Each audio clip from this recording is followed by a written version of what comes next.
Buenas noches, bienvenidos a la sesión semanal de Unidos por el Toro. Soy Ramiro Lomelí y de parte del equipo de Unidos por el Toro, Oscar Ruiz Esparza y Juan Carlos Lemus, les damos la bienvenida otra noche más. El invitado de esta noche, 16 de diciembre, es Horacio Reiva Alcalino, quien nos va a hablar sobre el tema El siglo de oro del toreo. Don Horacio, muchas gracias, saludos, bienvenido y de antemano, aún antes de su participación, le agradecemos muchísimo el que participe con nosotros.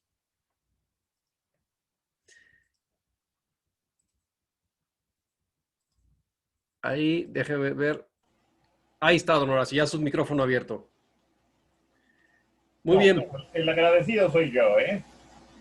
Y a ver cómo nos va. Que haya suerte. Y amigos que nos siguen por los diversos canales en internet, les recordamos lo importante que en Unidos por el Toro para nos es la participación de todos ustedes con sus preguntas y sus comentarios, por lo cual les invitamos a realizarlas desde la plataforma en la que nos estén viendo, ya sea que estén aquí en el Zoom, en el chat, por favor, déjenos sus preguntas y comentarios, o en Facebook también, por favor, ahí nos escriben. Vamos a estar al pendiente de leerlas y exponerlas aquí a don Horacio para que en el momento, en el segmento de preguntas y respuestas, nos ayude a contestar todas las dudas que vayan surgiendo, todos los comentarios, los saludos. Adelante, por favor. Sus comentarios son lo más importante. Y antes de iniciar, como cada noche, les recuerdo que estamos continuando con la dinámica del sorteo de paquete de libros que nos facilita la FCTH. Y se realiza entre las personas que se registraron previamente en el correo Oscar con K, oscar@fcth.mx. En este correo, por favor, nos mandan su nombre desde la ciudad donde nos contactan y a vuelta de correo electrónico van a recibir un número con el que van a participar en estos sorteos que realizamos semana tras semana. Pues bien, por favor dispónganse a pasar un agradable momento, disfruten muchísimo de esta sesión que con todo el gusto del mundo hacemos el equipo Unidos por el Toro. Damos una vez más la bienvenida a don Horacio. Y para conocer un poco más de nuestro invitado, voy a permitirme leer un pequeño fragmento del currículum del invitado del día de hoy. Hijo y nieto de taurófilos de buena cepa, Horacio Reiva Alcalino, como se firma en sus notas taurinas, confiesa que no habría tenido inconveniente probar suerte como maletilla de haber contado con el valor, la vista, la decisión y todo eso que es indispensable para llegar a ser. En lugar de seguir la voz interior que lo empujaba a esa aventura, prefirió cursar estudios de ingeniería química primero y ciencias del lenguaje más tarde, profesiones que actualmente ejerce como docente universitario. Por esta razón, su contacto con la fiesta de toros acabaría limitándose a la de cronista, en la especialidad de prensa, radio y televisión. Colaborador asiduo en la última etapa de El Redondel, tanto el legendario dominical capitalino de toros y deportes como la posterior revista bimestral, en la actualidad publica cada lunes la columna Tauromaquia en La Jornada de Oriente, diario con el que colabora desde su fundación en 1990. Por lo que puede calcularse con certeza que, a la fecha, don Horacio lleva escritas más de 1 millar de dichas colaboraciones, producción a la que hay que sumar la realizada en el pasado para las prestigiosas revistas 6 Toro 6 y Campo Bravo, y los textos que le publica actualmente al portal digital Al Toro México en nuestra República, Tendido 7 en Colombia y Cuadernos de Tauromaquia en Sevilla, España. Su presentación en el Siglo de Oro del Toreo es una aportación original a la cultura taurina que compendia la preocupación del autor por el presente y el futuro de las corridas de toros, en las cuales identifica una peculiarísima forma del arte y de la cultura mexicana, en serio riesgo de verse arrasada por los vientos huracanados de la globalización anglosajona. Don Horacio, los micrófonos son de usted, por favor. Bienvenido una vez más. Pues muchísimas gracias. Vamos a proyectar este PowerPoint.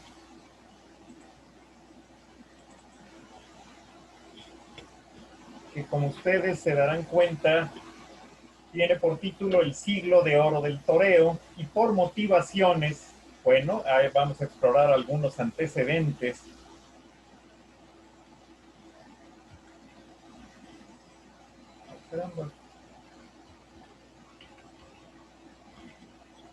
Algo aquí no está funcionando.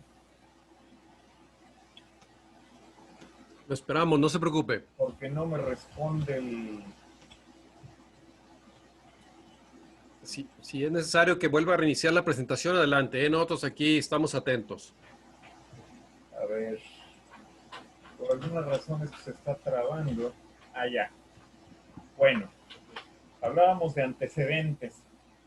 Todos hemos oído hablar de la edad de oro del toreo, de la época de oro de la tauromaquia mexicana, pero a mí se me ocurre, siguiendo esta inspiración basada en el siglo de oro de la literatura hispánica, que comprende aproximadamente de 1550 a 1650, cuando se producen palabras muy, muy mayores, cuando llegan autores como Lope de Vega, como Quevedo, como Cervantes, y como Garcilaso de la Vega, en la escuela italiana, la escuela salmantina, y a la vez la literatura, la poesía mística con Fray Luis de León, con Santa Teresa de Ávila, con San Juan de la Cruz, todos estos colosos de la literatura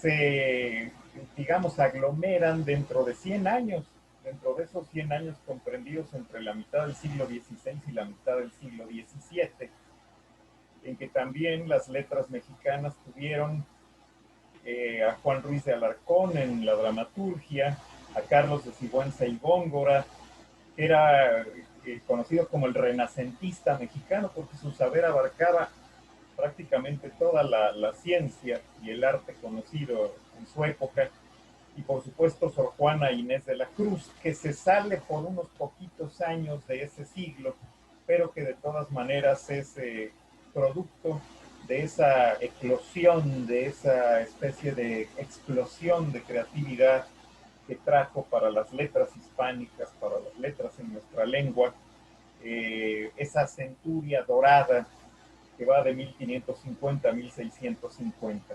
También en esa época hubo, en la cultura española concretamente, es el siglo de Velázquez, Zurbarán, del Greco, en fin. Y sin embargo, ¿qué vemos aquí? Pues vemos a un Don Quijote pintado por Gustave Doré. Gustave Doré es un pintor ya del siglo XIX, pero que sin embargo representa a Don Quijote en una escena del capítulo 58 de la segunda parte del Quijote, en que Don Quijote y Sancho y Rocinante y el Rucio son literalmente embestidos, arrollados por una manada, por un hato de toros bravos. Fíjense ustedes, está en el capítulo 58, decía, casi al final, en la segunda parte del ingenioso caballero Don Quijote de la Mancha, y me voy a permitir leer esto que tienen ustedes allí porque encierra varias lecciones. El fragmento que tomé es este: el tropel de los toros bravos y el de los mansos cabestros, con la multitud de vaqueros y otras gentes que a encerrarlos llevaban a un lugar donde otro día habían de correrse, se habla ya de corridas de toros, pasaron sobre Don Quijote y sobre Sancho. Quedó molido Sancho, espantado Don Quijote, aporreado el Rucio, y no muy católico Rocinante. Pero en fin, se levantaron todos y Don Quijote, tropezando aquí y cayendo allá, comenzó a correr tras la vacada dando grandes voces. Pero no por eso se detuvieron los apresurados corredores ni hicieron más caso de sus amenazas. ¡Ea, canalla! Gritaba Don Quijote. Para mí no hay toros que valgan, aunque sean de los más bravos que cría Jarama en sus riberas. Imaginen toda la cantidad de información que encierra este simple par de párrafos. Imaginen ustedes, habla de la cría de toros bravos en Jarama, el río Jarama, que está en Castilla la Nueva, es un río que incluso pasa por Madrid, estamos hablando de toros castellanos. Se habla de que los llevaban a encerrar a un lugar donde otro día habían de correrse. Esta aventura de Don Quijote ocurre cuando él va camino de Zaragoza, está casi para entrar a Zaragoza, de manera que desde Castilla la Nueva prácticamente desde la zona de Madrid, se trasladaban a la usanza que predominó todavía hasta principios del siglo XX, un encierro de toros bravos. ¿Esto por qué? ¿Cuál es la razón por la que inicio de esta manera? Pues porque lo que yo pretendo, la hipótesis que estoy manejando es que así como hay una edad de oro del toreo en España, de la cual ustedes tienen sobradas referencias y a la que se refiere esta filmina que muestra a Gaona, a Joselito y a Belmonte, que son como las figuras eje de la llamada edad de oro del toreo, que duró muy poquito, vean ustedes, pero que sin embargo irradió con su esplendor todo este siglo. Esperemos que todavía no termine, que la pandemia no se lo vaya a llevar y vaya a representar su barrera, su punto de clausura. Y sin embargo tuvo un comienzo un poco calamitoso, por no decir desastroso. En mi hipótesis estoy situando en la alternativa de Juan Belmonte, que tiene lugar en Madrid el 16 de octubre de 1913, el inicio de este siglo de oro. Empezó con un escándalo monumental debido a la pequeñez del ganado. Eran hasta 11 animales salieron al ruedo. Los cronistas de entonces los llamaron sabandijas, cucarachas, sardinas, etcétera, en medio de una creciente protesta que culminó en una invasión del ruedo de la Plaza de Madrid, de la vieja Plaza de Madrid. Estando el toro presente, aquí hay un montón de aficionados muy indignados. Aquí hay un banderillero intentando disuadirlos, pero ellos están invadiendo el ruedo. Incluso hay uno que con su chaqueta se quiere enfrentar al toro. Afortunadamente no se registró ninguna desgracia, pero vean ustedes hasta qué punto llegaba. Por un lado, pues no sé cómo llamarla, pero el hecho de que para la alternativa del fenómeno del momento, que era Juan Belmonte García, la empresa haya preparado una chotada, verdaderamente una corrida impresentable, que provocó en el público que hacía este lleno absoluto en la plaza, pues estas manifestaciones de indignación. Menos mal que al domingo siguiente, el día 19, en la despedida de Bombita, la corrida tuvo un cariz muy diferente. Se registró un gran triunfo de Joselito el Gallo junto con el torero que se iba, Ricardo Torres Bombita. Ambos salieron en hombros y desde mi punto de vista, con la alternativa de Belmonte empieza el siglo de oro del toreo. En la época de oro, de nuevo estas tres figuras dominantes, Gaona, Joselito el Gallo, Juan Belmonte, hasta que la edad de oro prácticamente concluye con la inesperada, sorpresiva, anonadante jornada mortal de Joselito en Talavera de la Reina. ¿Qué sucede en México? En México las corridas han estado suspendidas por decreto gubernamental. El presidente Venustiano Carranza, como todos ustedes sabrán, influyó poderosamente, por cierto, tío abuelo de Manolo Martínez, Venustiano Carranza, y en línea muy cercana. A la muerte de Carranza, Carranza es desplazado de la presidencia, perseguido, acosado y finalmente asesinado en Tlaxcalantongo el 8 de mayo de 1920. Y prontito, en el inmediato 16 de mayo, un domingo que coincide con la muerte de Joselito en Talavera, se reabre la Plaza del Toreo, alternando junto con otro espada español de poco renombre, Corsito, alterna Juan Silvetti, el fundador, nada menos que de la dinastía más larga que conoce la historia del toreo. ¿Qué ocurre después de la muerte de Joselito? Se retrae Belmonte. Gaona tiene unos años absolutamente triunfales, está en plena madurez, no torea prácticamente en España. Cuando intentó hacerlo no consiguió sino unos cuantos contratos, unas pocas corridas. que no pasaron de media docena en el año 23, pero en México es clave, es una pieza fundamental para entender cómo la tauromaquia mexicana hace explosión y se va a convertir muy pronto en uno de los fenómenos más extraordinarios de este siglo de oro. Mientras tanto, en España el toreo evoluciona hacia un tercio de quites sumamente rico. Pronto dejará de haber caballos despanzurrados en grandes cantidades porque se implementa el uso del peto a partir de 1928 en España, de finales del año 30 en México, y sobre todo el toreo en redondo, baja la mano, siembra las plantas, y el temple empieza a hacerse largo, en chicuelo, y a hacerse redondo, curvo. Eso que a nosotros, que es el toreo al que nosotros estamos habituados, nace prácticamente en esta década de los años 20. Y el factor fundamental es Manuel Jiménez Chicuelo, sevillano. Los toreros artistas hacen unas aportaciones importantísimas frente a un ganado. Observen ustedes el estilo de embestida,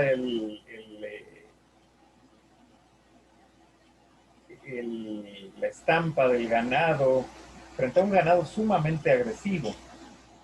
Y sin embargo, estos toreros que con frecuencia eran tachados, tanto el Niño de la Palma como Cagancho, como Victoriano de la Serna, de desiguales, medrosos, poco comprometidos con el público. Era otra historia, no nada que ver con lo que estamos habituados a ver nosotros. Y sin embargo hicieron aportaciones importantísimas a la evolución del arte de torear. Muchos de ellos lo pagaron con su sangre, con su vida. Aquí están señalados Granero, Curropulla, es decir, Gitanillo de Triana, Francisco, Ignacio Sánchez Mejías, nuestro Carmelo Pérez, el hermano de Silverio,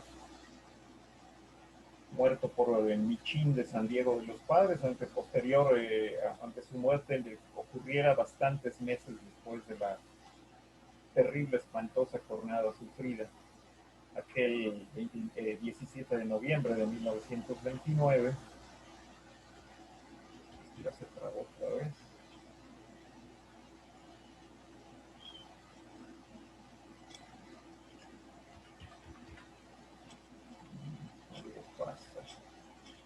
Bueno, mientras tanto está despuntando ya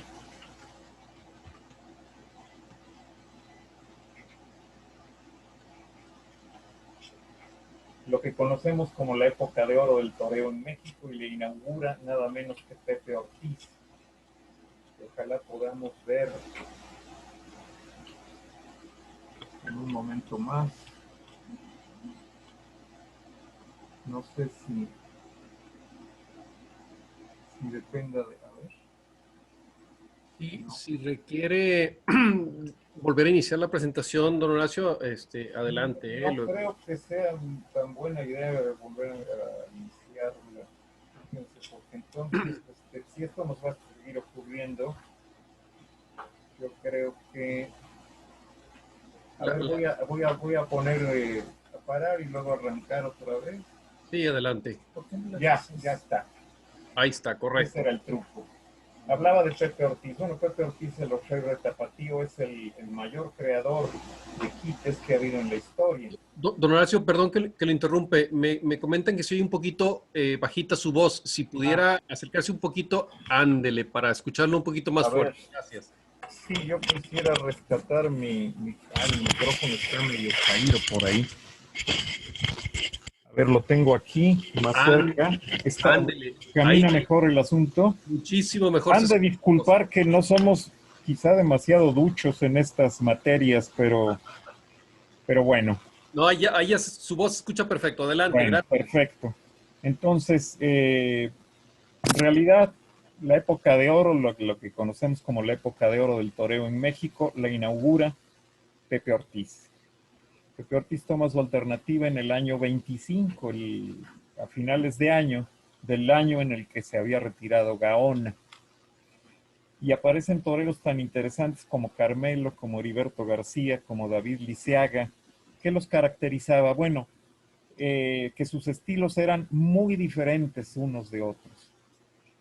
En México, al mismo tiempo, la ganadería brava conoce su mejor momento.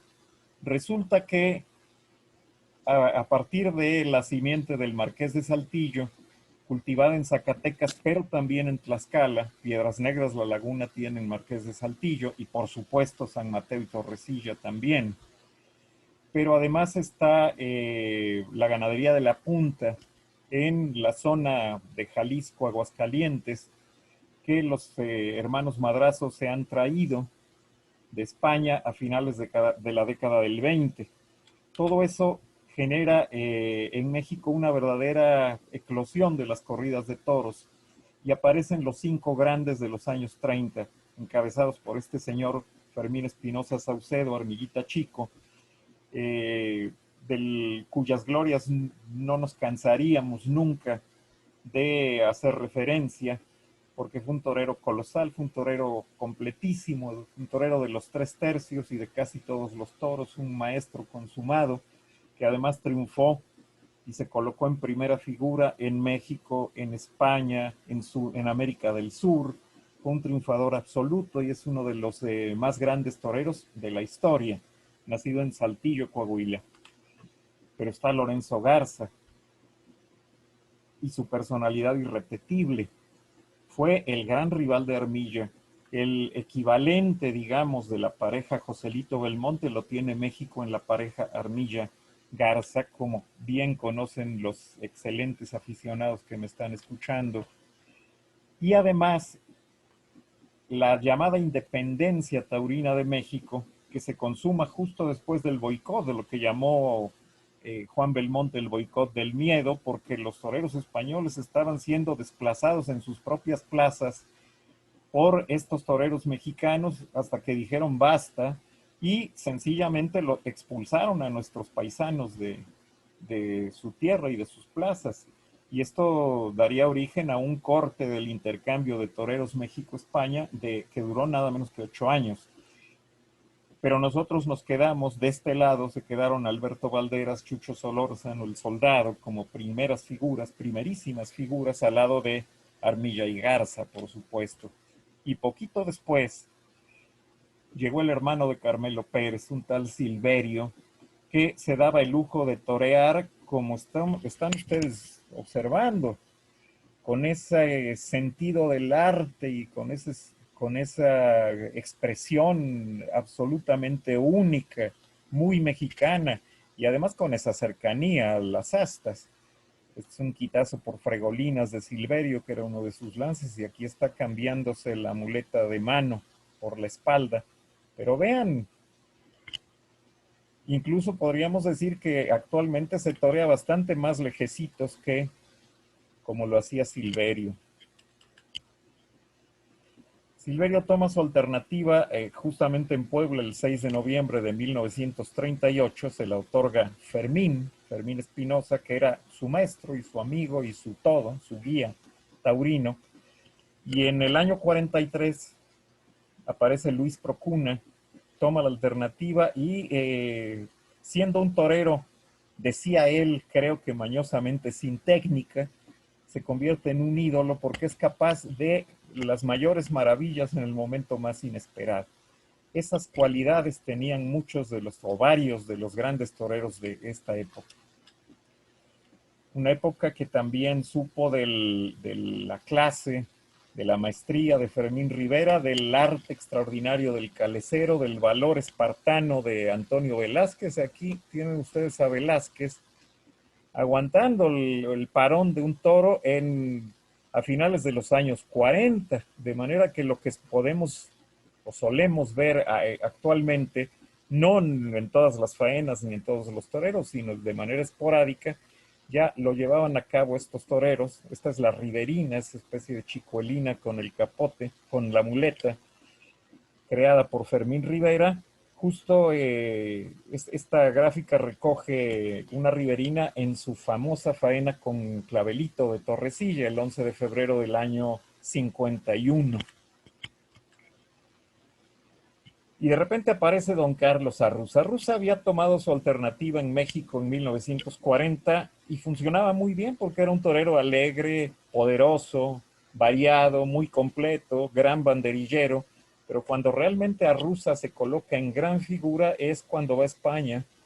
En la reanudación del convenio, él toreó la primera corrida en Madrid a la que corresponde este par, a un toro de Vicente Muriel. Crea la Rusina. Esta es la Rusina, un toro un poco estragado, ¿no les parece? Son los toros de posteriores a la Guerra Civil Española, que supuso una enorme sangría para la ganadería brava de España. De hecho, los famosos toros, los toros de Jarama, los toros de Madrid, los toros de Castilla la Nueva, prácticamente desaparecen porque entre la población y los milicianos se comieron ganaderías enteras. Pero Arruza fue una gran figura, es uno de los tres grandes que han sido figuras mundiales, por así llamarlo, del toreo, junto con Gaona, junto con Armilla. En 1945, Carlos Arruza toreó 108 corridas en España. Y se paró ahí porque dijo, se enteró de que Juan Belmonte había toreado 109 en el año de 1919 y dijo, no, yo ante Belmonte y su marca me descubro y no quiero torear más. Pero, sin embargo, resulta que si sumamos las 4 corridas que toreó en México ese mismo año, alcanza la cifra de 112 y esa cantidad de corridas no la había toreado nunca nadie. De ese tamaño eran los argumentos artísticos del ciclón mexicano. ¿Y qué pasaba en España? Bueno, después de la guerra civil, que fue terrible en todos los sentidos también para la tauromaquia. Cuando hablamos del parón ahora de la pandemia, bueno, muchos buenos aficionados han recordado que en 1936 prácticamente se detuvo la actividad taurina en España y solo se reanudó hasta 1939. Y cuando se reanudó el panorama era tétrico, no solo porque habían desaparecido la mitad de las ganaderías bravas, sino porque la población estaba exhausta y estaba totalmente depauperada, empobrecida por la guerra y sus avatares. Toreros que venían de antes, como Domingo Ortega, gran figura de los años 30, se encontraron con artistas de la talla de Pepe Luis Vázquez, el gran torero sevillano, y otro cordobés que ya está asomando por aquí, vean qué estampa tan torera, Pepe Luis, Domingo Ortega ¿y quién? Y Manuel Rodríguez, Manolete. Manolete con esa figura solemne, con ese toreo vertical, majestuoso, templadísimo, creador, se le tiene por creador de la manoletina que ya existía antes, pero al que él retoma con su personalidad arrolladora hasta que le ocurre la desgracia de Linares. Este es el toro islero de Miura que está a punto de hundirle el pitón derecho en esta ingle, a consecuencia de lo cual Manolete va a fallecer en la madrugada del día siguiente en el hospital de Linares, en el hospital de los Marqueses de Linares, creando un gran vacío. Él había tenido por gran rival en las plazas a Carlos Arruza, Manolete, y ese vacío va a ser llenado por toreros como un gran artista bastante olvidado, no se le ha hecho justicia, él no tuvo mucha suerte, las cornadas se cebaron en Pepín Martín Vázquez, pero fue un gran torero y además de un corte muy avanzado. Las pocas películas que existen de Pepín Martín Vázquez, entre ellas algunos fragmentos que figuran en un filme de tema taurino, Currito de la Cruz, demuestran que es un torero 20 años adelantado a su tiempo, aunque no duró mucho. Sí duró Luis Miguel Dominguín, este torero cosmopolita, mujeriego, pícaro, pero que además toreaba y toreaba a partir de una concepción muy dominadora del toreo y al mismo tiempo muy extensa por la largura de los muletazos que daba. Un poco distanciado, eso sí, o aún bastante distanciado de los pitones, no como Silverio. ¿Y qué pasaba en México? Pues que la cantera no dejaba de producir. Recordarán ustedes a los tres mosqueteros, Rodríguez, el temerario, Córdoba, el maestro, un torero fino, un torero muy limpio, muy puro, y Capetillo, que finalmente fue el que duró más como figura a partir de ese toreo de trazos largos y sentidos que le llegaba muchísimo a la gente de México, sobre todo porque en España no tuvo la misma buena fortuna que sí tuvo, por ejemplo, Jesús Córdoba. Y bueno, México siguió produciendo toreros y toreros de la talla de Juanito Silvetti, el ranchero Aguilar, Alfredo Leal, que tardó Leal algunos años más en despuntar, pero que finalmente ha sido uno de los toreros más finos, por lo menos que yo he visto.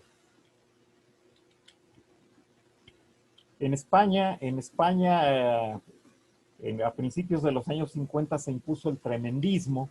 Litri, con su pareja Julio Aparicio, que era de muy otro corte, provocaba conmoción en los públicos por su manera de aguantar, sobre todo el litrazo, que era un muletazo en el que se iba a los medios de la plaza con la muleta no plegada, sino colocada detrás, a su espalda, citaba al toro, se arrancaba desde largo el toro. En esa época los toros que se arrancaban de largo eran bastantes, y en el último momento sacaba la muleta.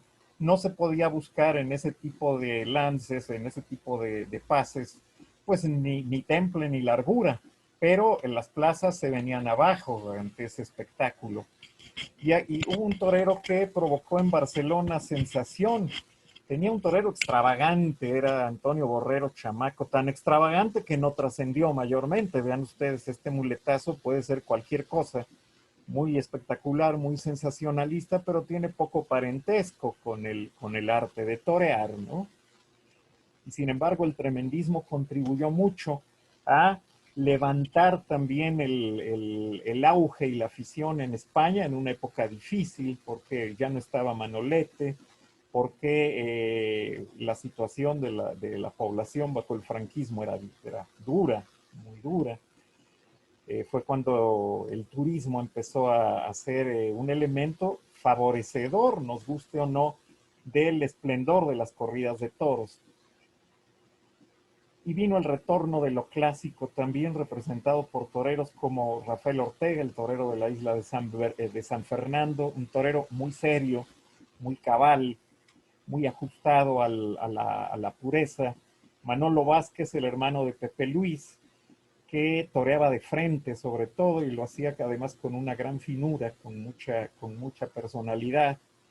Y Antoñete, que tuvo 2 o 3 resurrecciones a lo largo de su larguísima trayectoria, en que fue promesa, fue figura fugaz, fue después un torero olvidado, y ya viejo se convirtió casi en el emblema de la España democrática de principios de los años 80.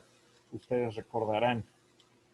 Pero a todo esto aparece un chaval que viene de Ronda, como su padre, Cayetano, el niño de La Palma, y que se llama Antonio Ordóñez y que representa el regreso a la concepción más clásica, pura y fina del toreo. Quiero llamarles la atención, claro, de este natural, de este relajadísimo muletazo en una de las corridas goyescas de Ronda, y en esta media Verónica cuya finura se palpa de una manera que esta imagen registra casi mágicamente. Dense ustedes cuenta del relajamiento, del gusto, del mando. Esta foto fue tomada en el Toreo de Cuatro Caminos en 1966, cuando nos visitó Ordóñez por penúltima vez. Y a todo esto, seguimos en los años 50, aparecen 2 grandes toreros que no son ni españoles ni mexicanos y sin embargo van a ser primeras figuras y en su momento van a ser quienes más corridas toren en España y y en Francia. Manolo dos Santos, el portugués, y César Girón, el torero de Caracas, Venezuela, que cortó 2 rabos en 2 tardes consecutivas de la Feria de Abril Sevillana de 1954. Imaginen ustedes lo que significa eso. 2 rabos en Sevilla en tardes consecutivas. Manolo dos Santos fue ídolo del público de México. Y es, junto con Lorenzo Garza, el único matador que ha cortado rabo a sus 2 toros en corridas de terna en la Plaza de Toros México. Él y Garza alternando con Manolete, Lorenzo, y alternando Manolo con el Soldado y Silverio. Llegamos a 1960. ¿Qué está sucediendo en nuestro país? Pues sucede que Carlos Arruza reaparece como rejoneador. Un rejoneador tan extraordinario que es el primero que corta un rabo en la Plaza México. Pero además tenemos toreros de a pie que están dispuestos a convertirse también en santo y seña de la gran tauromaquia mexicana de ese tiempo. Manuel Capetillo, Juan Silvetti, José Huerta, León de Tetela, Alfredo Leal, que ya deja de ser un torero fino y frío para convertirse en una auténtica figura. Esto sigue dando su lata, pero vamos a ver si el truco funciona. En México hay muchos toreros buenos. Entre saco, algunos de ellos, el torero de Linares, Nuevo León, Humberto Morro, el de la izquierda de oro, le llamaban, toreaba así al natural. Raúl García, también regiomontano, también de personalidad muy recia, que va a inmortalizar y a indultar 2 toros en la Plaza de Toros México, entre ellos Comanche, este es Comanche de Santo Domingo, Jaime Rangel, que sobre todo tuvo una temporada arrolladora y después como que se apagó, pero era muy buen torero. Vean el natural, este natural de Rangel es verdaderamente modélico, y un torero fugaz que a mí me gustaba muchísimo, porque aunaba una personalidad recia, no era finito más que de apodo, no era precisamente la finura su rasgo más característico, pero sí el mando, la largueza, el sentido del temple, la bravura. Raúl Contreras Finito. Y en España, en esos años 60, pues hay un verdadero alud de grandes figuras. Aquí están en la Plaza de Madrid todos ellos en terna: César Girón, el venezolano, Jaime Hostos, Antonio Bienvenida, Diego Puerta, el Viti Camino. Esta terna es para la historia. Diego Puerta, Paco Caminos, Curro Romero, la terna de grandes toreros sevillanos de esa época. Como sevillano era Manolo Vázquez, este es el Viti de usted. Aquí está en su famosa faena de Sevilla al toro de Samuel Flores. Diego Puerta, don Diego Valor le decían, Antoñete y el toro blanco de Osborne, el famoso atrevido de la faena de Madrid de 1966. Y aquí don Curro Romero. Pero es que además están Paco Camino y el cordobés. Estas son las figuras emblema, digamos, de aquellos años 60 y 70. De Camino no hay mucho que decir que no se haya ya dicho. Es un modelo de clasicismo, de finura, de personalidad, de clase, de dominio. Y en medio de todo eso irrumpe el cordobés y se convierte en un torero de masas que hacía cosas tan extravagantes como el salto de la rana. Incluso se lo permitía el público de Sevilla, vean ustedes, esta es la maestranza. Pero además tenía y sabía correr la mano de esta manera. Esta es su tarde de consagración en la Plaza México, luego de 2 fracasos estrepitosos que tuvo en nuestra Plaza Monumental.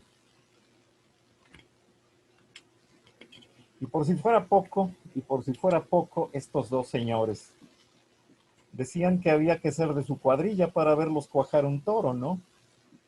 Pero a veces era suficiente, decían sus más fervientes partidarios, con verlos hacer el paseo. Y lo que sí era frecuente en ellos eran este tipo de maravillas con el capote. Vean esta media de Paula. Y esas Verónicas mecidas, dormidas, absolutamente únicas, que le dieron todos todo un aroma especial a esta época en la que cuajaron Curro y Paula poquitos toros, pero los toros que cuajaban era para la inmortalidad realmente. Seguimos entre los años 60, 70, unos se van como don Antonio Bienvenida, como Julio Aparicio, que es un poco posterior a Bienvenida, y otros llegan como Palomo Linares con su toreo arrojado, con su personalidad discutida y discutible. No era precisamente un torero de clase, pero sí era un torero de arranques, un torero de valor. Y además que se benefició con la publicidad que ya por estas épocas estaba en su apogeo a partir del cordobés, ¿no? Y había toreros para todos los gustos en aquella época y en aquella España, temerarios, artistas, dominadores, distintos como Mondeño, como Miguelín. Aquí la vez que se arrojó como espontáneo en Madrid en mitad de una faena del cordobés para demostrar que, según propias palabras de Miguelín, un torero murciano bastante extravagante, pero buen torero, sobre todo con un dominio total de la tauromaquia, una tauromaquia que tampoco era muy clásica, que digamos. Él dijo que se lanzó para demostrar que lo que estaba toreando y con lo que estaba triunfando el cordobés en Madrid no era un toro, sino una burra, dijo Miguelín. Hubo toreros fugaces pero interesantes como el Pireo. Curro Girón fue hermano de César. César fue una primerísima figura, pero Curro, su hermano, que no tenía tanta personalidad, sin embargo llegó a ser el que sumara más corridas en un par de temporadas en España. Y había toreros de mucha clase como Bernardo, como Victoriano Valencia, José Fuentes, Manolo Cortés, en fin, ¿para qué les platico si ustedes de esto saben más que yo? En 1965 surge en México un señor llamado Manuel Martínez Ancira. Aquí lo tienen. ¿En dónde? Pues en la Plaza Santa María, que convirtió como en su bastión en aquellos 3 años en que se alejó de la Plaza México por desavenencias con la empresa que manejaba aquel cubano beisbolero Ángel Vázquez. Manolo Martínez marca una época, es el verdadero mandón de esta época, pero además encabeza una generación de lo más interesante, donde cabían toreros de tan variada concepción del arte como Eloy Cavazos, como Mariano Ramos, el maestro de la viga, como Curro Rivera, que implantó eso que llamó Pepe Alameda el toreo psicodélico, por ponerle un nombre acorde con esa época, finales de los años 60, en que se imponía este vocablo psicodélico de la mano de los cantantes de rock, concretamente de los Beatles y de los Rolling Stones, ¿no? Pero Curro Rivera es el último torero mexicano prácticamente que ha tenido tratamiento de figura y temporadas largas en España. La de 1971 fue clave y al año siguiente, 72, corta 4 orejas en San Isidro y sale en hombros. 4 orejas la misma tarde, la tarde en la que le dieron un rabo a Palomo Linares. Fue cuando empezaron las dinastías mexicanas a manifestarse. Es decir, el hijo de Chucho Solórzano, Chuchito, este es Fedallín de Torrecilla, Manolo Arruza en sus mocedades, digámoslo así, y Manolo Arruza en su última tarde, la tarde de su despedida, ya en 2009. Y un torero fugaz realmente, el hijo mayor de Fermín Armilla, Manolo Espinosa, pero que toreando con la izquierda, a mí me ha parecido que de los Armilla ha sido el mejor. Tenía una izquierda sencillamente prodigiosa. Y en México tuvo una gran temporada y después ya no dio color, entre otras cosas, porque sufrió una lesión en el hombro que le impedía estoquear a los toros bien y lo convirtió en un matador muy, muy desigual. ¿Qué pasaba en España? En España resulta que después de que en la época del cordobés continuamente se le acusaba, particularmente a Manuel Benítez, pero no solo a él, de torear novillos adelantados, de torear encierros muy recortaditos, muy escogidos, pues resulta que se impone una corriente encabezada por la crítica taurina, pero que además se ve apuntalada por lo que fue primero el tendido, la andanada del 8 en las ventas, y que es actualmente el tendido 7, de gente muy exigente que implanta un toro absolutamente desproporcionado. Esto parece un truco fotográfico y no lo es. Es Dámaso González, el torero albaceteño, muy valiente, pequeño de estatura, y un toraco de los que sueltan todavía hasta esta fecha en San Isidro, ¿no? En las ventas. Aquí tienen en Pamplona, que es otra plaza turista, a Francisco Ruiz Miguel, a Paco Ruiz Miguel, pues haciéndole frente a otro animal que, vean ustedes, prácticamente es de su estatura, ¿no? Aquí está Ruiz Miguel, Manili, otro torero para corridas, para corridas duras y para ganaderías como Miura, que un año en San Isidro se convirtió en el triunfador porque en la corrida de Miura y en la de Pablo Romero se dio el gusto de cortar orejas y salir por la puerta grande, ambas tardes. Toreros de otro tipo, de otro corte, de otra expresión, se encuentran con que la presión es muy dura por parte de la crítica. Es la etapa en que los cronistas de toros ejercen una presión devastadora sobre las figuras, especialmente. Uno de ellos es Paquirri, un torero muy completo, un torero de poca clase, de mucho valor y que llegó a tener muchísimo dominio, un torero de gran vergüenza profesional, que desgraciadamente va a dejar su vida en las astas de un toro. José Mari Manzanares, el artista por excelencia de esta época, natural de Alicante, también muy combatido por esa prensa belicosa, y el Capea, que termina imponiéndose, pero porque es un maestrazo, que además tiene una concepción muy clásica del toreo, como de sobra nos consta a los mexicanos y a quienes tuvimos la fortuna de verlo durante muchas temporadas nuestras, allá por los años 70 y 60. En estos 80s, los años de la democracia, los años del destape en España, de los años de la euforia rockera en Madrid, resulta que un torero olvidado, Antoñete, otro torero que viene de los profundos años 50, Manolo Vázquez, se va a encontrar con toreros artistas muy de esta época, muy de los años 70, 80, como Curro Vázquez, que tiene un trazo absolutamente clásico. Esto de Antoñete es verdaderamente prodigioso. Y vean la cornamenta que se gasta el animal.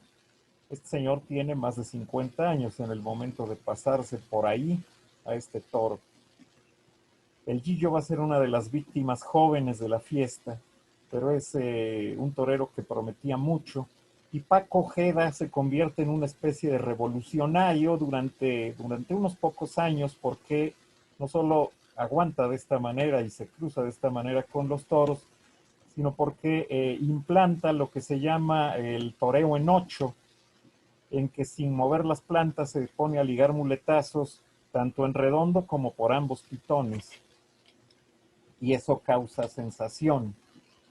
Claro que en estos años la muerte se hace presente también. Paquirri, Pozo Blanco, 26 de septiembre del 84, Gillo, Colmenar Viejo, 30 de agosto del 85.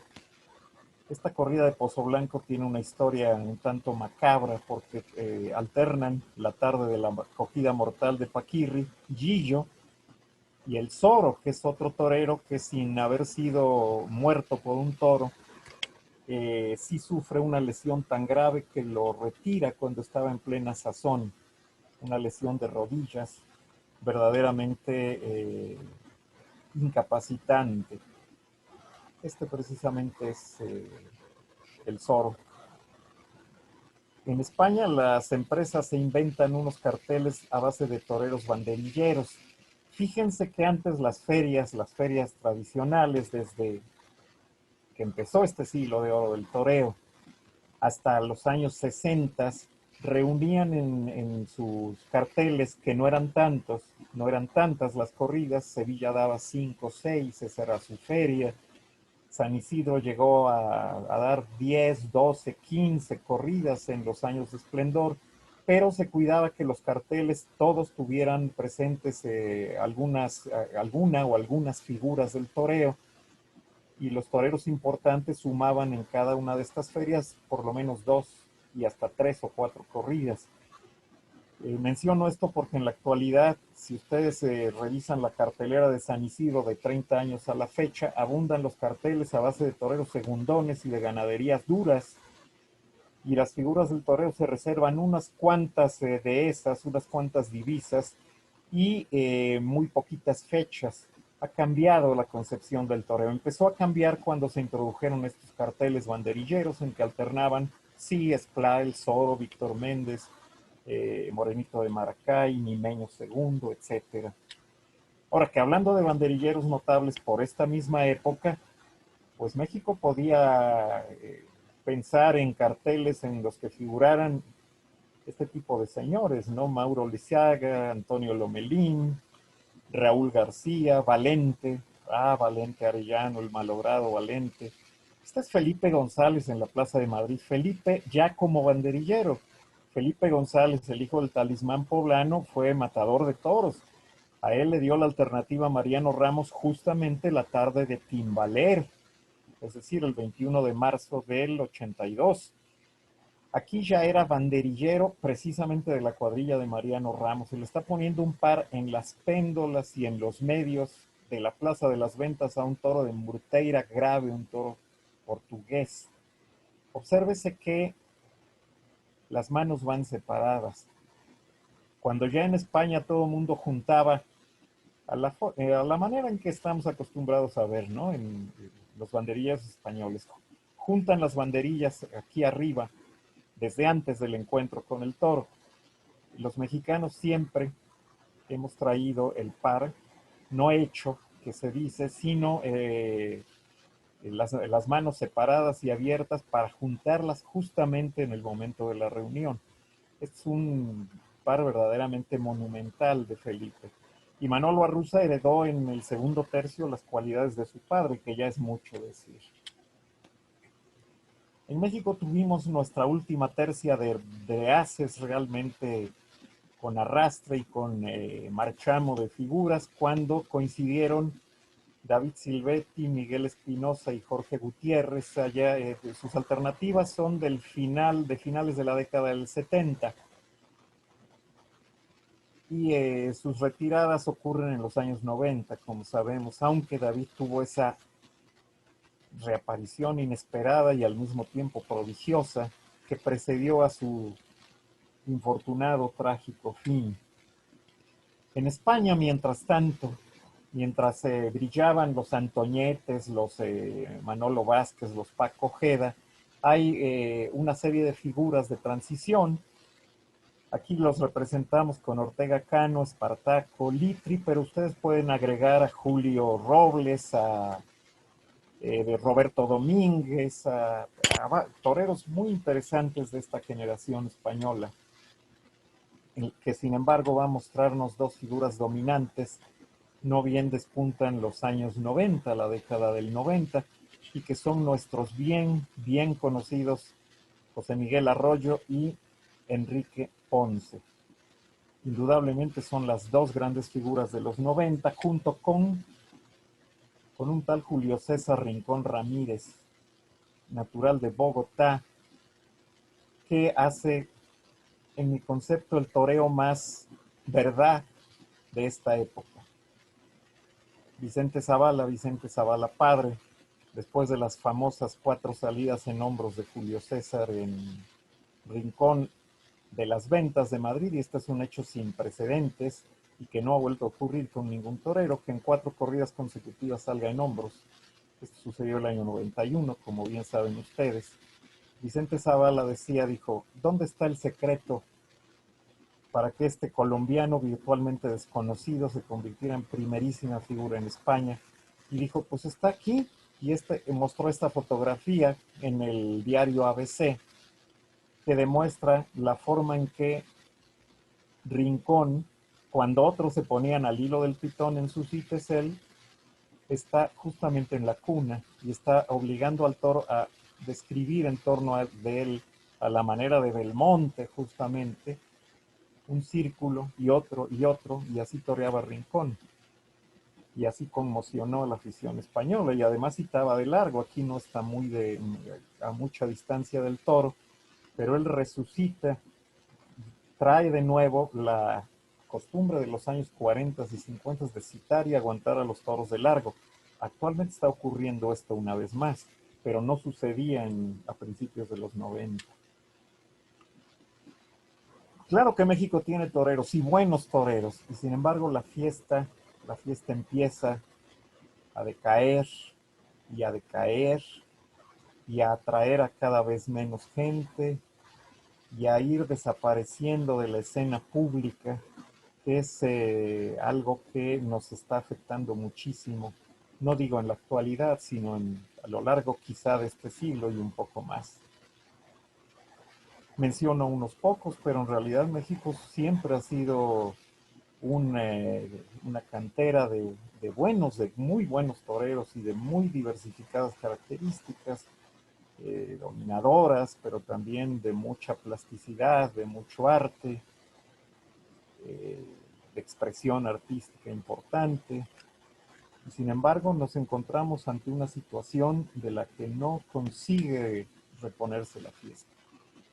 Hay en este siglo XXI dos figuras verdaderamente internacionales. Antes habíamos hablado de Manolo dos Santos y de César Girón como figuras reconocidas, figuras mundiales, no nacidas ni en España ni en México.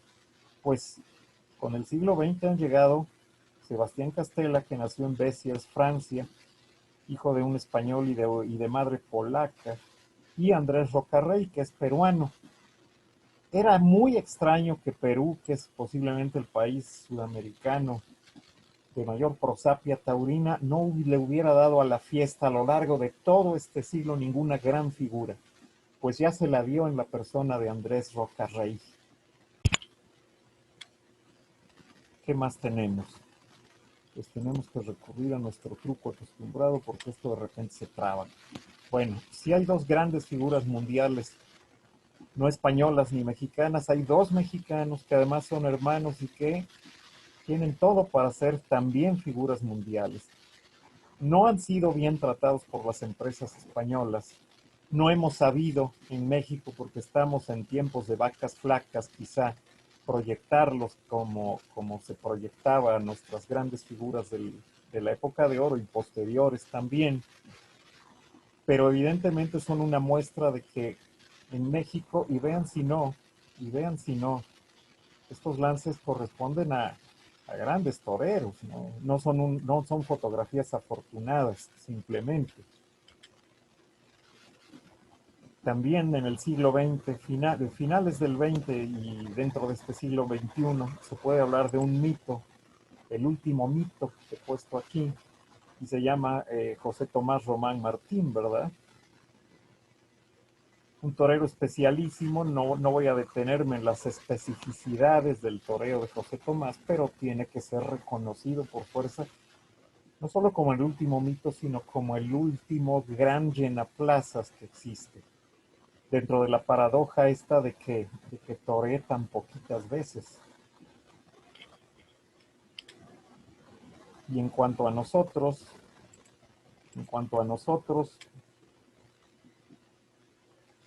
sino un mito, una leyenda fugaz, una leyenda al mismo tiempo larga, un brujo, un mago,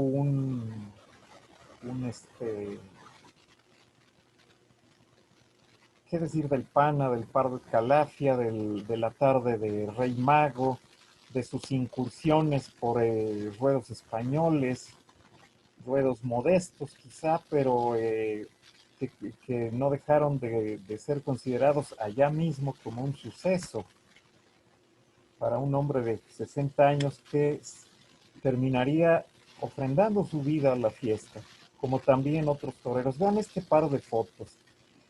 Tienen no sé qué sentido darles. Está el Pana posando aquí con Víctor Barrio. A Víctor Barrio lo va a matar un toro en Teruel el 9 de julio del año 16, del 2016.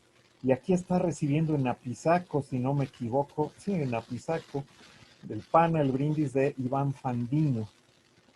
El Pana muere a consecuencia de esa voltereta atroz.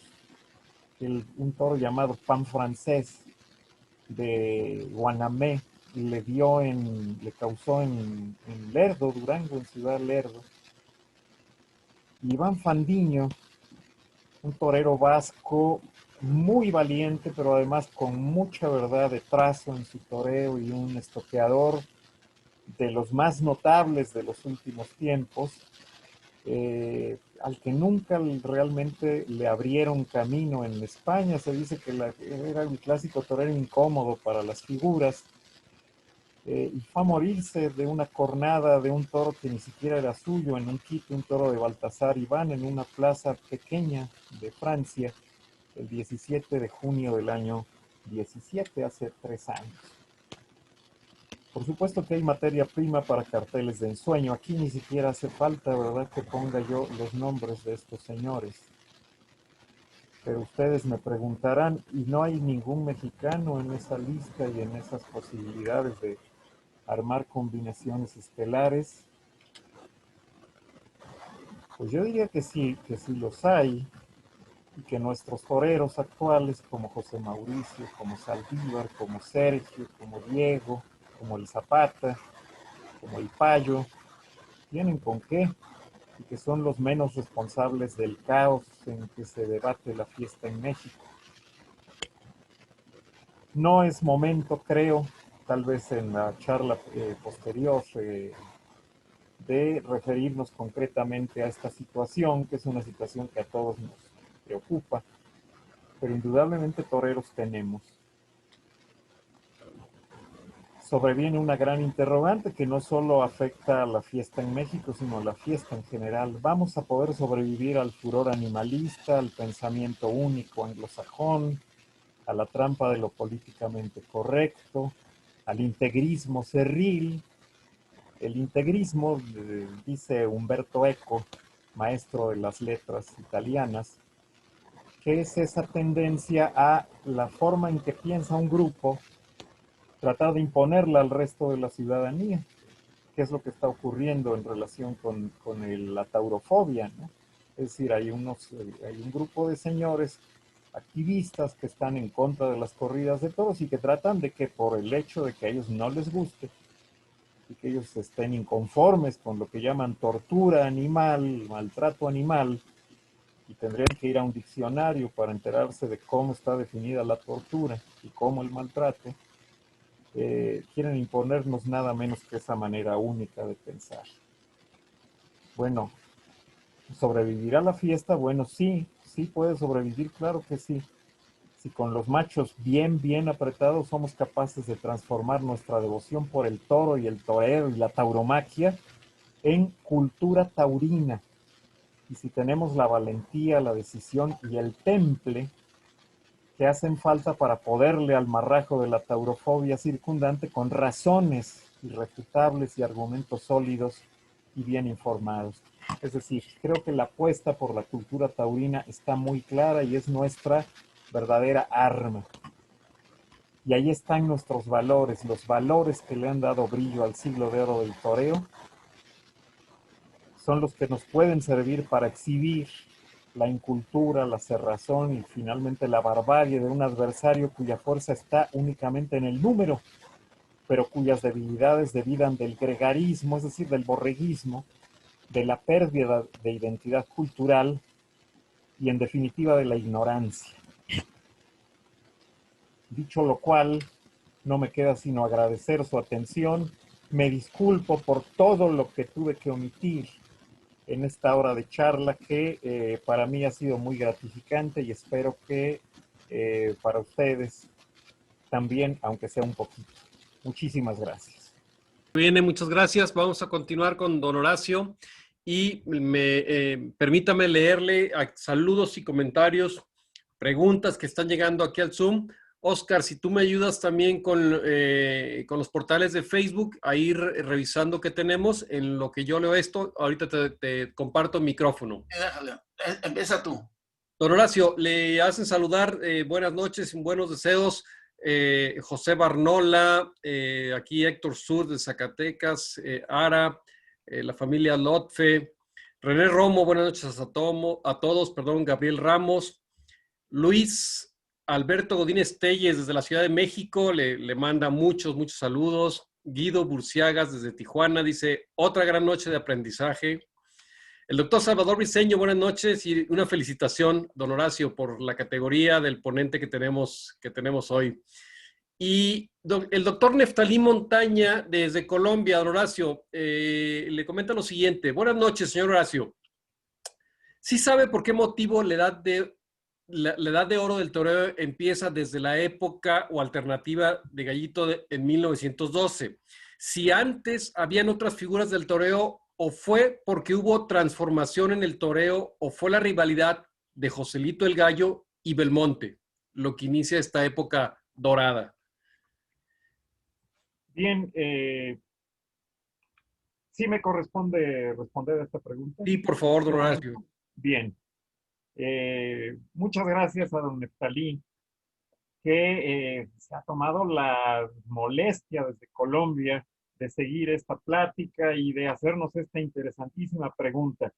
Bien, es como todo, es decir, como toda división en etapas de cualquier aspecto de la historia, tiene mucho de convencional, ¿eh? Se ha dicho, se ha repetido que Juan Belmonte es el gran revolucionario, un paisano de don Neftalí, Antonio Caballero, refería que con Belmonte el toreo es como si adquiriera un alma.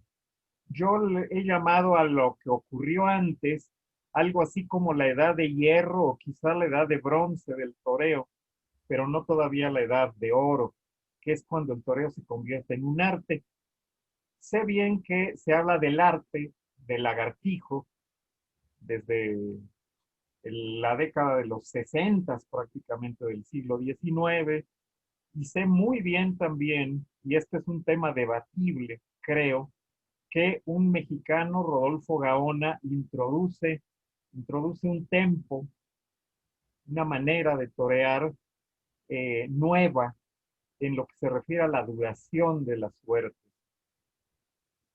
Pero me parece que si situamos el arranque del siglo de oro en la alternativa de Belmonte, estamos haciendo una clara distinción entre lo que era el toreo, vamos a justamente de José Gómez Gallito, antes de Belmonte y en el transcurso de la llamada Edad de Oro, en que Gallito, que era un torero absolutamente dominador y absolutamente moderno, no era un maestro al estilo del Guerra, por ejemplo, que fue el último mandón del siglo XIX, sino que uno ve a José las filmaciones defectuosas que se conservan de esa época y distingue a un hombre del siglo XX por muchas razones, por agilidad, por esbeltez, por gestualidad.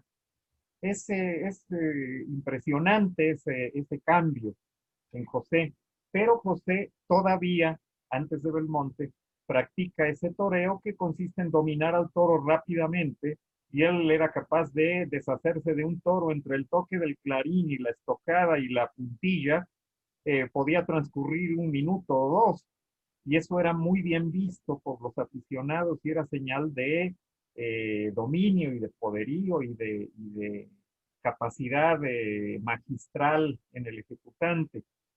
Sin embargo, el Joselito posterior a Belmonte es un José que ya torea en redondo, a la manera de ese tiempo. Es un José que rivaliza con Gaona en banderillas, aunque ahí yo tengo mis preferencias y que están marcadas, creo, por mi propia nacionalidad, si se quiere. Y en cambio, con Belmonte empieza una manera distinta de entender este arte. Por eso se me ha ocurrido situarlo ahí y hasta hacer uso y abuso de la paradoja del desastre que supuso la corrida de alternativa de Belmonte, que es justamente donde yo hago arrancar este siglo de oro, ¿no? Y esa es la razón fundamental.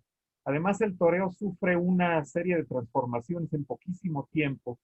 En alguna de mis historias de un cartel que publico cada 8 días, hago referencia a la forma en que cambió de una manera casi radical el toreo desde los años 20, 22, 23 hasta 1935, por ejemplo, hasta antes de la Guerra Española, ¿no? Hay una corrida en Madrid en la que Lorenzo Garza corta un rabo en Madrid, y no es el único mexicano que cortará un rabo en Madrid, ¿eh? Alternando con Nicanor Villalta, que es un torero que junto a Garza se ve anticuadísimo. Y sin embargo, la alternativa de Villalta es apenas 11 años anterior a la de Lorenzo. Y está conceptuado en Madrid Nicanor Villalta como figura también. La evolución es impresionante. La Verónica gitana, lenta, olorosa, redonda, decía Gerardo Diego, ¿verdad? La Verónica gitana con las manos abajo, eh, es, digamos, hija natural de la Verónica de Belmonte, pero Belmonte la daba con las manos bien arriba, al estilo antiguo. Claro, con un temple y ya con una manera de permanecer en su sitio que es muy, muy de él y que caracteriza una época que marca el inicio de este siglo de oro. Y en fin, esas son las razones, don Neftalí, y no pretendo que sean así de rotundas, ¿no? Afortunadamente, en materia taurina estamos acostumbrados a la discusión, a la discrepancia, y bendita discrepancia y bendita discusión, porque de eso se ha nutrido la savia de la fiesta. Gracias, don Horacio. Rafael Aragón Dueñas le pregunta a don Horacio, ¿usted qué opina de los toreros estadounidenses de aquella misma época, como Sidney Franklin y otros más? Pregunta Rafael Aragón. De ellos yo solamente conocí día dos, Diego Bolger y Robert Ryan, de haberlos visto. Pero tengo claro que este torero de Brooklyn, Sidney Franklin, marca un hito en la historia de la fiesta, inevitablemente, no porque haya sido figura, que no lo fue, no porque haya sobresalido en alguna faceta del arte de torear, que tampoco, sino porque fue el primer yankee que se atrevió a tomar la alternativa y a confirmarla además en Madrid. No llegó a hacerlo en México, aunque en sus orígenes él toreó primero en México. Antes hubo otro torero llamado Harper B. Lee, que no llegó a tomar la alternativa, por lo menos no una alternativa formal. Esto en las épocas, en los años 10, en los años de la Revolución Mexicana, justamente. Y después ha habido otros toreros estadounidenses como John Fulton,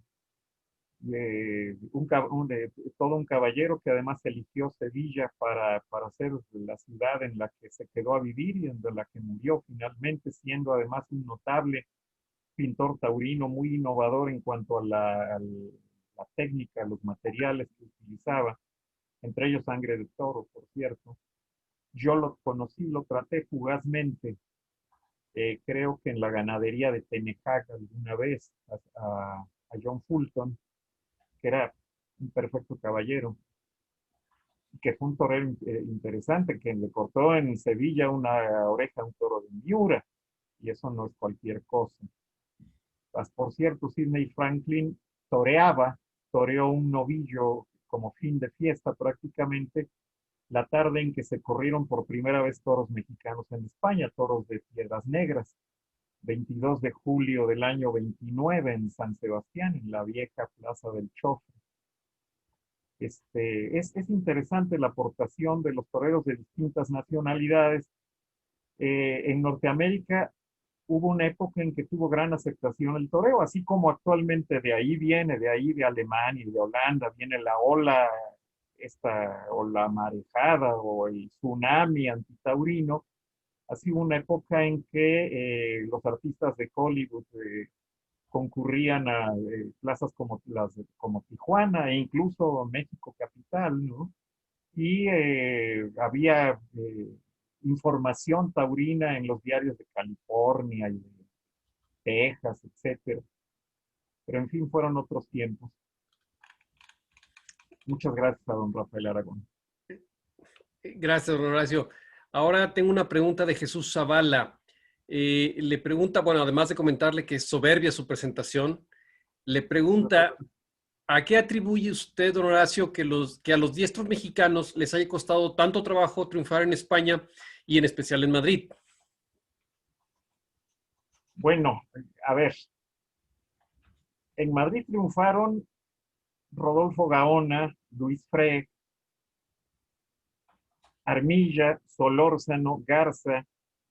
Ya que mencionaba el rabo de Garza, habrá que agregar el que cortó Heriberto García en 1930, en abril de 1930, a un toro de Bernaldo de Quirós, del Bernaldo de Quirós original, no las vaciladas, perdón, no vuelvo a decir eso.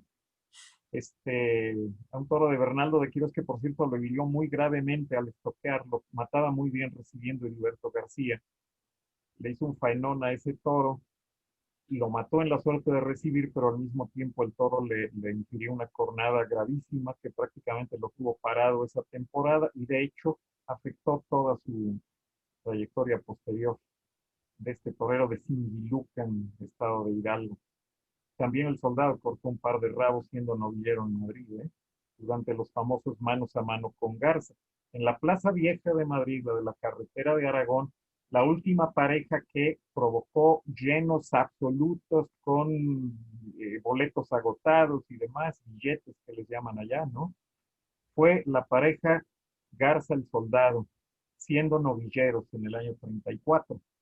Pero seguramente la pregunta se refiere a los tiempos recientes. Bueno, en tiempos recientes suman 5 orejas las que ha cortado Joselito Adame en Madrid y nunca a toros de las ganaderías que eligen las figuras, sino a encierros duros y siempre a contracorriente porque ni el público ni la crítica han sido ni benévolos, ni generosos, ni necesariamente justos, ni los presidentes tampoco, con Joselito Adame. De manera que es hasta cierto punto relativo esto. Ahora bien, se recuerda y se remarca mucho el hecho de que ningún torero haya abierto la puerta grande, la puerta de Madrid, en las ventas, desde Eloy Cavazos en el año 72, el 27 de mayo, ¿no? Un sábado, en que le cortó 2 orejas a un toro colorado imponente de 600 kilos de Amelia Pérez Tabernero. Y desde entonces los toreros mexicanos han cortado orejas una por una. Antes sí salieron en hombros muchos toreros mexicanos, como Juan Silvetti, bueno, por supuesto, Arruza. Arruza tiene vamos a decir, récord en términos deportivos, fea palabra, pero bueno, un tanto desagradable esta palabra, digo, pero Arruza tiene un récord muy interesante. Toreó en Madrid 5 veces únicamente, cortó 10 orejas, todas las tardes tocó pelo. Y en Sevilla, donde toreó 6 o 7 corridas, en todas esas corridas, Carlos Arruza cortó oreja. Esto de cortar siempre oreja en esas 2 plazas emblemáticas no lo ha hecho nadie, ¿eh? Nadie más que el ciclón mexicano, ojo. Por otra parte, hay un torero mexicano que no sé si fue figura o no, Antonio Lomelín. Digo, no sé porque está en discusión el punto, ¿no? Que toreó en Madrid únicamente en 3 ocasiones. Bueno, en esas 3 ocasiones, igual que Arruza, siempre cortó algo. y finalmente sumó 6 orejas cortadas en Madrid, 3 en su confirmación de alternativa, 2 esto en el año 70, que por cierto Manolo Martínez pegó un petardo allí, en ese mismo San Isidro. Bueno, pues para lavarnos la cara, Antonio Lomelín se presentó después con torazos de Ova, o no, de Moreno Silva, y cortó 3 orejas esa tarde. Y después inauguró el San Isidro del año siguiente, del año 71, y salió también por la puerta grande porque cortó 2 orejas, una a cada toro. Y después en ese mismo San Isidro, el 21 de mayo del 71, con toros de Mimiahuapan, cuajó a un toro de Mimiahuapan, una de las faenas más importantes de su vida, por lo que duró la faena, por las tandas que eran de 7, 8 muletazos. Y el juez únicamente le dio una oreja, a pesar de que estoqueaba, de que lo estoqueó como estoqueaba Lomelín, que para mí ha sido el mejor matador que he visto en, dando bolafía, ¿eh? Y nada más le dio una oreja de ese toro de Mimiahuapan, se llamó Amistoso, si no me equivoco. Y de manera que las 3 veces que toreó en Madrid, Tore ya no regresó. Ese es uno de los problemas, que no se tiene mucho aprecio, como no se tuvo aprecio por la gran feria de Sevilla de Jesús Córdoba en el año 53. Salió 2 tardes en hombros en Sevilla, con toros de Miura y de Guardiola. Y después no se acordaron de él más que en una corrida por ahí aislada que organizó la prensa sevillana y en la que salió en hombros Juan Silvetti, por cierto, ya el año 54. Y después ambos, fíjense, en un cartel sevillano de San Miguel del año 54, alternan Juan Silvetti, Jesús Córdoba y creo que Manolo Vázquez. Y corta Córdoba una oreja más y no regresa nunca más a la maestranza. Eso ha sucedido mucho, eso sí ha sucedido, pero que los mexicanos han triunfado, vaya que sí han triunfado en plazas españolas, en las principales. Sí, ya por aquí nos hacían el comentario de que efectivamente se refería a los últimos 40 años, como ya lo mencionó usted, don Horacio. Muchas gracias. Le comento, don Horacio, que todavía estamos aquí conectados 61 personas que están atentos a sus comentarios, a sus respuestas. Le agradecen compartir su sabiduría y le deja muchos saludos Francisco Guiarte, Germán Guevara, Rafael Marván, Miguel Ángel de la Garza le felicita y don Antonio Rivera también le agradece la conferencia. Excelentes taurinos, excelentes amigos. A los 61 les agradezco muchísimo su atención y su paciencia realmente, porque luego me voy del pico ya. No, y ahorita le vamos a decir cuántos están en Facebook, porque estos son los 61 son nada más aquí en Zoom. Pero déjeme, le continúo leyendo aquí unas preguntas que siguen llegando. De Alfonso López Monreal escribe, estimado Horacio, la fiesta brava siempre ha tenido un paralelismo con las otras artes. Los 3 grandes como Diego, Siqueiros y Orozco, o Picasso y Lorca en España, coinciden con Joselito, Gaona, etcétera. Después siempre se da un rompimiento y surgen artistas con nuevas propuestas y movimientos modernos. Actualmente las artes se han tenido que adaptar al siglo XXI y sus aportaciones científicas y nuevas formas de vida. ¿Cree, don Horacio, que la fiesta brava se podrá adaptar junto con sus toreros y ganaderos a los nuevos retos? ¿O el camino será el fenómeno José Tomás, que se niega a usar los medios y exige presencia física en pequeñas plazas? Bueno, primero que nada quiero agradecer y mucho que un artista de la talla de don Poncho López Monreal, gran pintor zacatecano, pues se haya sumado a los seguidores de este esfuerzo de Oscar y de Unidos por el Toro, y por supuesto de Ramiro y de todo el equipo que contribuye a que estemos juntos hoy, esta noche, de lo cual me congratulo. Pero la pregunta de don Alfonso excede mis escasas posibilidades. ¿Qué tendríamos que hacer? La fiesta de toros se mueve dentro de unas coordenadas quizá demasiado limitadas que no tienen otras artes, otras bellas artes, que así conceptúo yo a la fiesta. Y así la conceptuaba mi maestro, el padre jesuita Gabriel Anaya, que en paz descanse, que una vez que una muchacha universitaria se acercó a él y despotricó contra la fiesta simplemente por seguir la moda, dijo, qué barbaridad, es lo único, último que nos faltaba, siendo el toreo una de las bellas artes que ahora suscite rechazo en ustedes. Y pues, usted ni parece universitaria, le decía a la chica, ¿no? Así hablaba enérgico de repente el gran Gabriel Anaya. Bueno, que por cierto estudió física en la UNAM y se graduó con honores. Él se inscribió a la carrera de física siendo ya jesuita y como parte de un movimiento de la congregación para poder cubrir las necesidades, bueno, las exigencias, los requisitos que imponía la SEP para poder dirigir escuelas o universidades, etcétera, etcétera. Entonces yo tengo un gran recuerdo de él y siempre que hablo de toros y eso me gusta recordarlo. Bueno, ¿se podrá adaptar el toreo a las nuevas modalidades como se han adaptado la música, la pintura, la literatura?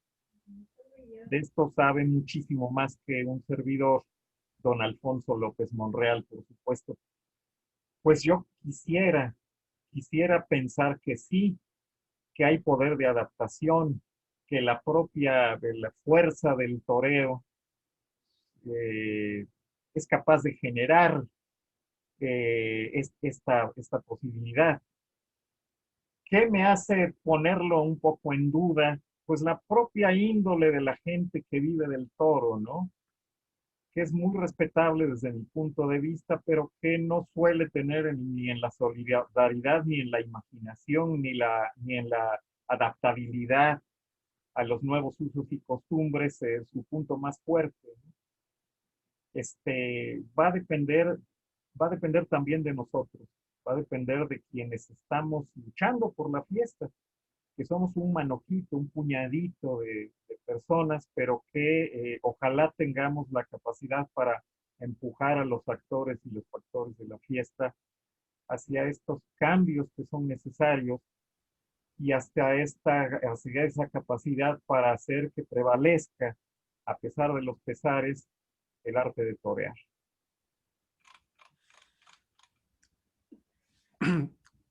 Gracias, gracias, don Horacio. Siguen llegando saludos y preguntas. Desde el portal Piel Taurina en Facebook, le manda a saludar don Manuel Ríos de Ciudad Juárez, Ernesto Alejandro Jaramillo desde Quito, Ecuador, y Gabriela Guevara de Puebla. Le dejan saludos y felicitaciones, por supuesto, por esta charla tan interesante. Y en Tijuana, Guido Burciaga tiene un comentario y una pregunta. Don Horacio, espectacular y enriquecedora conferencia. Felicidades, muchas gracias. Mi pregunta es si hay algún registro del momento en que se integra la mujer en el toreo, tanto a caballo como a pie. Saludos y muchas gracias. Bueno, fíjense qué curioso. Mujeres toreras hay registradas desde el siglo XIX.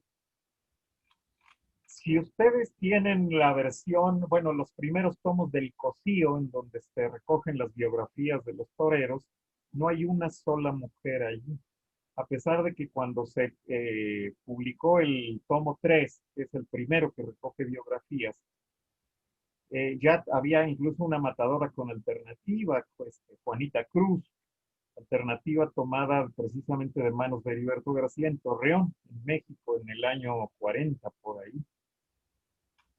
Nótese que era una migrante, propiamente una refugiada de la Guerra Civil, Juanita Cruz, que había sido una novillera de éxito en España, cuando el gobierno prohibió la participación de las mujeres, no el gobierno de la República, sino el posterior franquista. En México hubo toreras yo recuerdo haber visto a Juanita Aparicio y haberme emocionado. Claro que yo era un chamaquito, era un niño. Yo creo que ni a la primaria iba todavía. toreaba muy plantadita y con mucha gracia y con mucho valor y con mucho dominio de las suertes y de los novillos. Y cortó algún rabo en la Plaza México, Juanita Aparicio, que no llegó a Matadora, conversando con ella en una larga entrevista que grabé con ella en los años 80. Me decía, bueno, pues es que realmente el medio taurino era propicio en esos años 50, para que una mujer llegara a hacer una carrera, ¿no? En los toros. Juanita, por cierto, tía de Mariano Ram e hija de Paco Aparicio, que fue un novillero consistente, un novillero de cartel, con varias temporadas en el viejo toreo de la Condesa, y que posteriormente encabezó estas excursiones que hacían los llamados charros mexicanos a Europa y torearon en Campo Pequeño, en Lisboa y torearon en muchas plazas españolas. Quiero decir, ofrecieron su espectáculo que incluía toreo, pero que era básicamente a base de charrería, una muestra de la charrería mexicana, que es el primer tipo de tauromaquia que despunta en nuestro país y que es muy importante. El jaripeo en México es anterior a la corrida de toros y se da en el campo y se da no como ahora en que los charros son, digamos, los dueños de los hacendados. Eh, Quienes lo inician, quienes le dan forma son los vaqueros, la gente que mueve el ganado en las haciendas mexicanas desde la época de la colonia. Pero bueno, ya me salí del tema.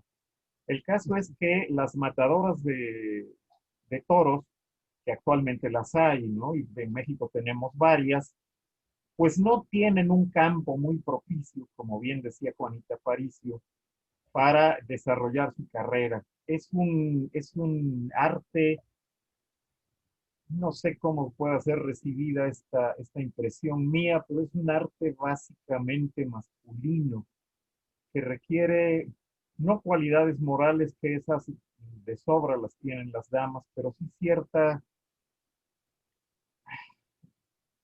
ciertas condiciones físicas que tampoco esto es determinante, pero sí el ambiente no ayuda en absoluto, creo.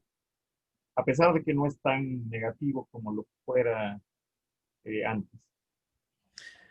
Pues mira, don Horacio, dando continuidad a la voz de las damas justamente en esto de los toros, voy a dar voz yo aquí a dos comentarios que nos dejan aquí en el chat del Zoom. Primero voy con María del Mar de Ávila y luego con el comentario de Mari Carmen Chávez Rivadeneira. Y María del Mar le dice, don Horacio, muy enriquecedora la plática, muchas gracias por ampliar nuestro conocimiento taurino. Y pregunta, así como evolucionaron los toreros, ¿cuál considera que es la evolución más notable que existe el día de hoy en los toros? ¿Qué característica considera la más importante? Bueno, como todos sabemos y por supuesto María del Mar lo sabe también de sobra, del torero siempre y del toreo siempre ha dependido el toro. Habría que hacer un capítulo igual de extenso que el que le he dedicado a los toreros que fueron marcando hitos a través del siglo de oro, dedicado simplemente a la ganadería brava. Los encastes, la manera de llevarlos, la influencia tanto de las figuras del toreo como del público es determinante para que los toros actuales se parezcan poco o casi nada a los toros con los que triunfaban Joselito y Gaona y Belmonte y también Armilla y Garza y Valderas y también incluso diría yo que Silvetti, el ranchero Aguilar, José Huerta, etcétera. En México hemos asistido a una muy desafortunada ruta en la selección, una selección hecha al revés de los toros que han determinado que nuestras corridas pierdan gran parte de la emoción que tuvieron y que le dieron esplendor a la fiesta en otros tiempos. En España pasaron por un bache tremendo en que los toros sobre todo se caían mucho, pero creo que en la actualidad y en los últimos años especialmente se ha dado con un toro que reúne la buena calidad que requiere el tipo de toreo que hoy piden los públicos y saben hacer los toreros, y al mismo tiempo la codicia y la fuerza y las condiciones de riesgo que debe reunir el toreo, porque sin esa emoción se pierde la esencia de lo que es la fiesta.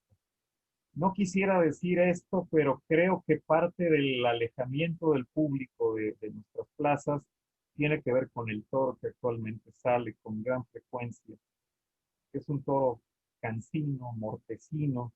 Yo lo he llamado post-toro de lidia mexicano, porque no tiene nada que ver ya, o muy poco, con el tipo de toro mucho más reducido de volumen y demás que yo conocí cuando me hice aficionado, pero que traía emoción y que pegaba, que daba cornadas. No había temporada ni de novilladas ni de corridas que no se saldara sin tres o cuatro cates fuertes. Esto prácticamente ha desaparecido y no es que me pese el que nuestras temporadas no registren cornadas, por supuesto que no. Lo que me pesa es ver los tendidos tan vacíos y constatar que el tipo de toro, ese al que hay que citar casi encima todo el tiempo, no da lugar a faenas quizá menos limpias, menos saciadas, pero mucho más emotivas, que fueron las que le dieron sus épocas de esplendor a la fiesta de toros en México. Es distinto en España, como decía. Gracias, don Horacio. Oscar, voy a leer la pregunta de Mari Carmen Chávez, después te doy voz para que nos digas cómo estuvo la asistencia en los portales de Facebook, en Unidos por el Toro y demás. Y don Horacio, Mari Carmen Chávez Rivadeneira nos deja el siguiente comentario y pregunta: buenas noches, don Horacio. Enhorabuena por su ponencia. No solamente ha hablado del siglo de oro del toreo, ha hecho toda una sociohistoria, comenta. Y luego pregunta: ¿qué sería fundamental para usted modificar en la tauromaquia para permanecer en la época posmoderna? Y le mando un abrazo muy afectuoso. Y yo se lo devuelvo con muchísimo gusto. Mari Carmen, ¿qué tal? Qué bueno saber de ti. ¿Qué se, híjoles, pues repito que esa es una cuestión que nos preocupa a todos, ¿verdad? Siento que excede mis capacidades proféticas que no existen además. ¿Qué me gustaría? Me gustaría que el toro regresara y creo que con eso ganaríamos muchísimas cosas. ¿Por qué? Porque el toreo, la técnica del toreo ha seguido progresando, porque tenemos materia prima, es decir, tenemos toreros de cualquier nacionalidad que podamos decir, pero a mí me interesan sobre todo los mexicanos, con capacidades para eh, seguir produciendo tauromaquia. Y lo que no tenemos son toros a la altura de esa situación. Necesitamos, sí, que haya una intensa promoción de valores jóvenes, pero que partan no de, ¿saben qué, muchachos? Tráiganme un video con sus faenitas o con la tienda en que hayan estado la última vez, etcétera. Que haya verdaderos veedores, que haya incluso ganaderos que acojan, porque era muy clásico. Don Antonio Llaguno en México tenía sus toreros. Todo el mundo sabe que Lorenzo Garza es prácticamente indisoluble del San Mateo y Torrecilla, ¿no? Pero además don Antonio tenía ojo y decía mis toros para, primero, Rodolfo Gaona, posteriormente Manuel Jiménez Chicuelo. Vean la clase de toreros. Incluso durante un corto lapso, Carmelo Pérez, un torero casi desconocido al que se le hace poca justicia, porque tenemos poca cultura taurina en México, insisto.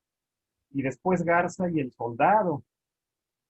Y todos supimos en mis años juveniles, de ganaderos que tenían viviendo en sus dehesas y prácticamente bajo su protección a muchachos, a novilleros prometedores, que algunos cuajaban y otros no. Eso se extraña actualmente. Esa capacidad para olfatear y para ver y para buscar valores nuevos, eso por un lado. Luego necesitamos regresar a la escena pública y para eso son indispensables los medios. No puede ser que ya no existan espacios en los diarios como los que había antes y que, por cierto, acogían a las plumas que escribían de toros más interesantes que había en esos propios periódicos, ¿no? Es decir, otra historia también paralela, otro capítulo de este siglo tendrían que ocuparlo los escritores, los cronistas y los críticos taurinos que supieron reflejar el esplendor del toreo. Y cómo no ponerse duros cuando había necesidad de hacerlo. Y cantar con un lirismo y con una cultura muy remarcable, aquello que valía la pena y aquello que era capaz de poner al público de pie, en la época en que un torero podía salir en hombros sin necesidad de cortar nada, simplemente porque el público estaba absolutamente conmovido e invadía el ruedo y quería tocar y quería izar al autor de la hazaña que hubiera tenido lugar esa tarde, ¿no? Creo que sería el toro, y no el toro disminuido, ni el toro artista que llaman por ahí algunos, el toro de la ilusión, dice Leonardo Páez, y dice bien, sino el toro, simplemente el toro de Lidia, con sus problemas, con su bravura, con su capacidad de entrega, siempre una faena en la cual el torero ha conseguido que se entregue un toro remiso, tiene un valor incalculablemente mayor que una sucesión de pases y pases y pases siempre iguales a una especie